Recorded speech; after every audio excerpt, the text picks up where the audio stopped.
इष्ट देवता श्री हनुमान जी महाराज को प्रणाम करके आरंभ करता हूँ आज का कार्यक्रम। श्री हनुमान जी महाराज के सिद्धपीठ स्थान सालासर धाम राजस्थान से मैं डॉक्टर अमित कुमार दाधीच आप सभी ज्योतिष विद्या प्रेमियों का बहुत बहुत स्वागत करता हूँ। जन्म कुंडली में 8वें भाव को 8th हाउस को सबसे बुरा बताया गया है, लेकिन यही अष्टम भाव विरासत में प्राप्त धन संपत्ति का भी है। आपको अपने पूर्वजों जैसे पिताजी, माताजी, दादाजी, दादी जी, ससुर जी, नाना जी, नानी जी आदि से जो धन संपत्ति प्राप्त होती है, उसका संबंध भी 8th हाउस से है। Inheritance of properties from ancestral sources 8th house से रिलेटेड है। अष्टम भाव का संबंध दान में प्राप्त धन संपत्ति से, गिफ्ट्स से यानी उपहार स्वरूप जो धन संपत्ति प्राप्त होती है उससे होता है, या दूसरे शब्दों में कहें तो बिना मेहनत के जो धन संपत्ति प्राप्त होती है उसका संबंध अष्टम भाव से होता है। और यह संपत्ति का एक छोटा सा टुकड़ा भी हो सकता है तो बहुत बड़ा विशाल साम्राज्य भी हो सकता है। यदि अष्टम भाव का स्वामी यानी 8th हाउस का लॉर्ड अपनी उच्च राशि में हो या मूल त्रिकोण राशि में हो और द्वादशांश कुंडली जिसका संबंध माता पिता आदि पूर्वजों से होता है, उस कुंडली में यदि अष्टम भाव का स्वामी अच्छी स्थिति में हो तो विरासत में धन संपत्ति प्राप्त होने की संभावना होती है। लेकिन यदि D1 चार्ट में यानी जन्म कुंडली में अष्टमेश बलवान हो लेकिन द्वादशांश कुंडली में कमज़ोर हो या खराब स्थिति में हो तो इस विषय में बाधाएं आती है। इसके अलावा अष्टमेश यानी 8th हाउस लॉर्ड यदि 11th हाउस में 11th लॉर्ड के साथ ही हो और दोनों बलवान स्थिति में हो, या 11th हाउस में 9th लॉर्ड के साथ हो या 10th लॉर्ड के साथ हो और अच्छे ग्रहों की दृष्टि और वे अच्छी स्थिति में हो तो भी विरासत में धन संपत्ति की प्राप्ति होती है। अब देखिए, अष्टम भाव का संबंध विरासत में प्राप्त धन संपत्ति से है और वह यदि लाभ स्थान में बैठेगा तो उसका लाभ होगा, और साथ में लाभ स्थान का स्वामी बैठा है तो यह और श्योरिटी हो जाएगी। और यदि वह अच्छी स्थिति में है यानी शुभ ग्रहों का प्रभाव उनके ऊपर है, शुभ स्थान के स्वामियों का प्रभाव उन पर है तो और श्योरिटी हो जाएगी। और दशम भाव का संबंध पिता से है, नवम भाव का संबंध भाग्य से है, पिता से है, तो इनका भी यदि संबंध बनता है यानी अष्टमेश यदि 11th हाउस में 9th हाउस के लॉर्ड या 10th हाउस के लॉर्ड के साथ है तो भी विरासत में धन संपत्ति प्राप्त करने का योग बनता है। अब यह ग्रह जितने बलवान होंगे, जितनी अच्छी स्थिति में होंगे, उतना ही यह योग प्रबल हो जाएगा। इसी प्रकार यदि बलवान अष्टमेश यानी 8th हाउस का लॉर्ड स्ट्रांग हो और उसे स्ट्रांग सूर्य और चंद्रमा देख रहे हों या सूर्य या चंद्रमा देख रहे हों, तब भी विरासत से धन संपत्ति पाने का योग होता है। इसके अलावा अष्टमेश अधिकांश वर्ग कुंडलियों में यानी डिविजनल चार्ट्स में ऐसी राशियों में गया हो कि जो D1 चार्ट में 5th और 9th लॉर्ड की राशियां हो, यानी D1 चार्ट में जो पंचमेश और नवमेश है उनकी राशियां हो अधिकांश वर्ग कुंडलियों में डिविजनल चार्ट्स में, उन राशियों में यदि 8th हाउस का लॉर्ड गया हो तो भी विरासत में धन संपत्ति पाने का योग बनता है। इसके अलावा 8वें घर के स्वामी का 9वें घर के स्वामी से या 10वें घर के स्वामी से परिवर्तन योग हो यानी एक्सचेंज हो, यानी 8th हाउस का लॉर्ड 9th में, 9th का लॉर्ड 8th में, या 8th का लॉर्ड 10th हाउस में, 10th हाउस का लॉर्ड 8th हाउस में हो, तो ऐसी स्थिति में विरासत में धन संपत्ति पाने का प्रबल योग बनता है। लेकिन ये ग्रह पीड़ित नहीं होने चाहिए, बहुत कमज़ोर नहीं होने चाहिए, यह ज़रूर ध्यान रखें। यह योग मैंने बहुत सी जन्म कुंडलियों में टेस्ट किया है। जिन कुंडलियों में यह बनता है उनको विरासत से धन संपत्ति मिली है, और कुछ केसेस में ऐसा हुआ है कि पिता के पास मान लीजिए धन संपत्ति नहीं है लेकिन वे गवर्नमेंट जॉब में थे, तो उसकी वजह से पिता की अकाल मृत्यु के कारण से उनको वह गवर्नमेंट जॉब मिल गई। अब देखिए, अष्टम भाव मृत्यु का है और नवम और दशम भाव पिता का है, तो पिता की मृत्यु से भाग्य बढ़ना या भाग्य चमकना यह संकेत है। अब अष्टम भाव और नवम भाव या दशम भाव और अष्टम भाव इनका अगर संबंध बनता है तो यह कोई अच्छा संबंध नहीं माना गया है।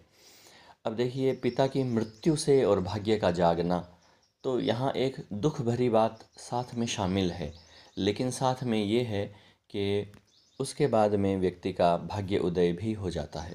इसके अलावा 8th हाउस पर सूर्य की या 9th हाउस के लॉर्ड की या 10th हाउस के लॉर्ड की या गुरु की दृष्टि हो, तब भी विरासत में धन संपत्ति पाने का योग बनता है। इसके अलावा 8th हाउस का लॉर्ड 2nd हाउस में 2nd हाउस के लॉर्ड के साथ हो या गुरु के साथ हो, तब भी ऐसी संभावना बनती है कि विरासत में धन संपत्ति मिले।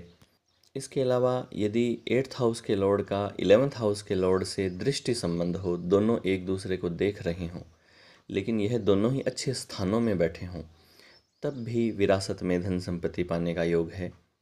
यदि 8वें घर का स्वामी किसी उच्च ग्रह के साथ में हो और वह बलवान हो, तब भी यह योग बनता है। गुरु बलवान होकर सूर्य या नवमेश या दशमेश यानी 9th लॉर्ड या 10th लॉर्ड को देखता हो, तब भी ऐसी संभावना बनती है।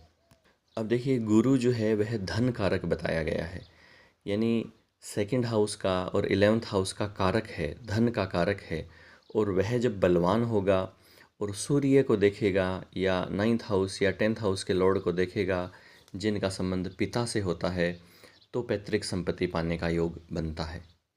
आशा है कि इन योगों के पीछे जो लॉजिक है वह आप समझ गए होंगे कि 8वें घर का संबंध पैतृक संपत्ति से होता है जब उसका रिलेशन 9th हाउस से या 10th हाउस से 11th हाउस से बने या गुरु से बने या सूर्य चंद्रमा से बने, तो उस स्थिति में विरासत में धन संपत्ति पाने का योग होता है।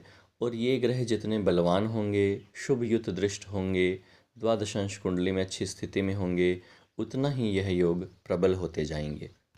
कई बार कुछ लोगों के साथ में ऐसा होता है कि जो पैतृक संपत्ति है, पूर्वजों की संपत्ति है, उसका मामला कोर्ट कचहरी में उलझ जाता है। ऐसा तब होता है कि जब 8वें भाव का स्वामी 6ठे भाव में हो और पीड़ित स्थिति में हो, यानी क्रूर ग्रहों का, पाप ग्रहों का प्रभाव हो और वह कमज़ोर स्थिति में हो, या 8वें भाव का स्वामी शनि से संयुक्त हो, या चौथे भाव के स्वामी को शनि देखता हो, या चौथे भाव का स्वामी 6ठे या 8वें भाव में हो और पाप ग्रहों से, क्रूर ग्रहों से युत दृष्ट हो। अब इन योगों के पीछे जो लॉजिक है वह भी आप समझ सकते होंगे कि चौथा घर जो है वह संपत्ति का है, और यदि चौथे घर का स्वामी 6ठे में पड़ जाएगा तो 6ठा घर लिटिगेशंस का होता है, कोर्ट कचहरी, केस मुकदमे का होता है।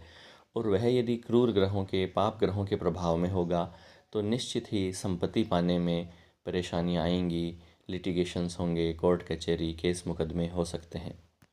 सूर्य या चंद्रमा अष्टम में हो और शनि उन्हें देखता हो और गुरु की दृष्टि उन पर न पड़ती हो। अब देखिए, सूर्य चंद्रमा का संबंध माता पिता से होता है, वे अष्टम भाव में हैं और शनि उन्हें देख रहा है और शुभ ग्रह गुरु की दृष्टि नहीं है, तो फिर माता पिता से संपत्ति पाने में बाधा आती है। ऐसा एक योग बताया गया है कि जिस योग के प्रभाव से ससुराल से धन संपत्ति प्राप्त हो सकती है, लेकिन उसमें बड़ा कानूनी विवाद भी होता है। कि जैसे राहु यदि अच्छी स्थिति में 7वें या 8वें भाव में हो तो ससुराल से धन संपत्ति प्राप्त हो सकती है, लेकिन उसमें बड़ा कानूनी विवाद होता है। अब देखिए, जहाँ यह योग है कि पैतृक धन संपत्ति प्राप्त होगी, उसमें यदि सप्तम स्थान का स्वामी या शुक्र इन्वॉल्व हो जाए तो वह ससुराल पक्ष से धन संपत्ति पाने का योग बन जाता है। इसके अलावा ऐसा भी देखा गया है कि यदि अष्टमेश यानी 8th हाउस लॉर्ड और नवमेश यानी 9th हाउस लॉर्ड वक्री हो, रेट्रोग्रेड हो, तो विरासत की धन संपत्ति प्राप्त होने में देर लगती है, काफ़ी समय के बाद वह प्राप्त हो पाती है। अब आइए कुछ जन्म कुंडलियों में इन योगों को समझते हैं। यह जो जन्म कुंडली आपके सामने स्क्रीन पर आ रही है, इस कुंडली में आप देख सकते हैं कि इनके नवमेश और अष्टमेश यानी 8th हाउस लॉर्ड और 9th हाउस लॉर्ड का एक्सचेंज है, परिवर्तन योग है। और इस परिवर्तन योग में सूर्य भी शामिल है, तो यह पैतृक धन संपत्ति पाने का योग बन गया है। लेकिन इनके पिता के पास संपत्ति नहीं थी, वे गवर्नमेंट जॉब में थे और गवर्नमेंट जॉब में रहते रहते ही वे एक्सपायर हो गए और यह जिनकी जन्म कुंडली है, इनके बड़े भाई भी थे। वे भी इनके पिता की जगह पद प्राप्त कर सकते थे, लेकिन उन्होंने वह पद इनके लिए छोड़ दिया। और यह जो व्यक्ति थे उस समय बेरोजगार थे, तो इनको वह जॉब मिल गई और जिसके कारण से आगे इनका भविष्य बहुत अच्छा रहा। जॉब मिलने के समय इनके राहु की महादशा में बुध की अंतर्दशा थी। और बुध, जैसा कि आप देख रहे हैं, भाग्य का स्वामी है और अष्टम स्थान में बैठा है, कि जो कि मृत्यु से भाग्य उदय दिखाता है। अब आइए बात करते हैं दूसरी जन्म कुंडली की। यह जो जन्म कुंडली आपके सामने आ रही है, इनके पिता के पास बहुत बड़ी धन संपत्ति थी, लेकिन इनके पिता इनसे नाराज़ रहते थे और ऐसी स्थिति थी कि उस धन संपत्ति में से इनको कुछ भी नहीं मिलेगा। और इनके छोटा भाई था और इनके पिता ने बोल दिया था कि मैं सब कुछ तुम्हारे छोटे भाई को दूंगा। जैसा कि आप देख रहे हैं कि सूर्य पिता का कारक ग्रह होता है और वह शनि के साथ अष्टम भाव में है, तो यह पिता पुत्र के बीच मतभेद को प्रदर्शित करता है। लेकिन जैसा कि आप देख रहे हैं कि इस कुंडली में योग कारक ग्रह शनि, जो कि फोर्थ हाउस का लॉर्ड है, वह एट्थ हाउस में भाग्य स्थान के स्वामी बुध के साथ स्थित है। और साथ ही सूर्य, जो पिता का कारक है और लाभ स्थान का स्वामी है, वह भी एट्थ हाउस में है। तो यह स्पष्ट दिखाता है कि इनके पैतृक संपत्ति काफ़ी थी। और जब तक इनके शनि की महादशा चलती रही, तब तक इनके पिता इनसे एकदम नाराज़ रहे। फिर उसके बाद में जब बुध की महादशा आरंभ हुई, तो धीरे धीरे इन्होंने अपने पिता को मना लिया और इनको उनकी संपत्ति में से आधी संपत्ति प्राप्त हो गई। आधी संपत्ति इनके छोटे भाई को प्राप्त हो गई।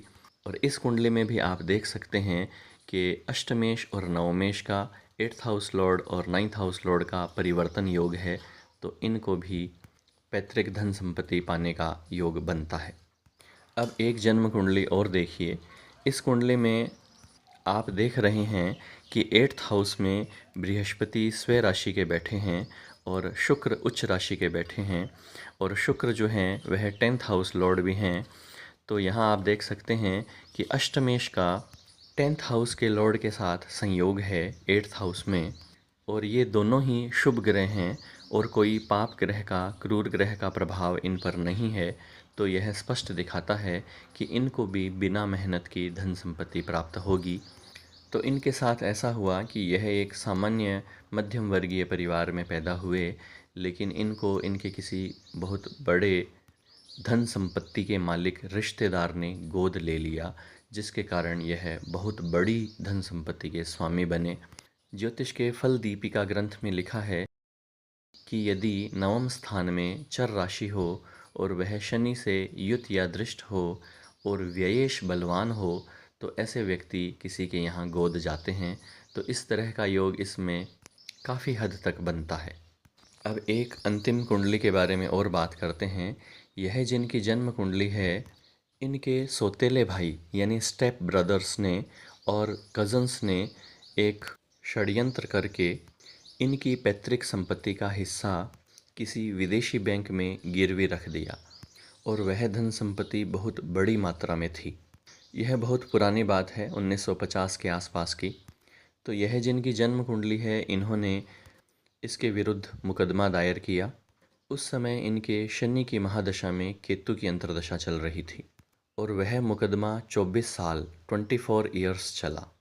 और फिर जब इनके बुध की महादशा आई, तो वह पूरा का पूरा हिस्सा इनको मिल गया, यानी उस मुकदमे में इनकी जीत हुई।